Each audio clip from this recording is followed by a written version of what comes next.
Hello, আসসালামু আলাইকুম বন্ধুরা। আজকে আমি তোমাদের শোনাবো একজন গ্রামের ছেলের গল্প, যে নিজের ঘাম দিয়ে লিখে ফেলেছে সফলতার ইতিহাস। এই গল্প কল্পনা নয়, সত্যি গল্প। এক ছেলের নাম তার রায়হান। রায়হান এক গরিব কৃষকের ছেলে। ছোট্ট একটা কুঁড়ো ঘরে জন্ম তার।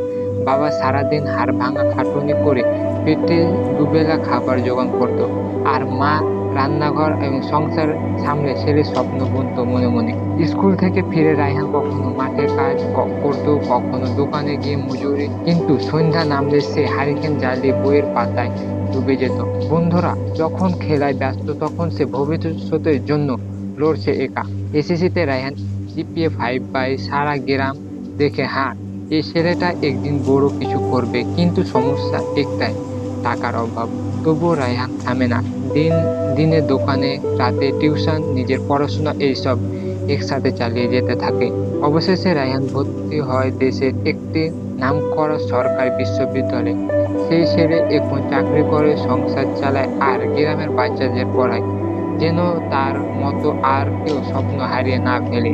রায়হান এখন বলে, সাফল্য কোনো দুর্ঘটনা নয়, এটা তৈরি হয় ইচ্ছাশক্তি আর পরিশ্রমে। আমি পেরেছি, তুমিও পারবে। বন্ধুরা, রায়হানের মতো যদি নিজের স্বপ্নকে জিদে পরিণত করতে পারো, তাহলে তোমার গল্পটা একদিন কেউ বলবে গর্ব করে, ইনশাল্লাহ।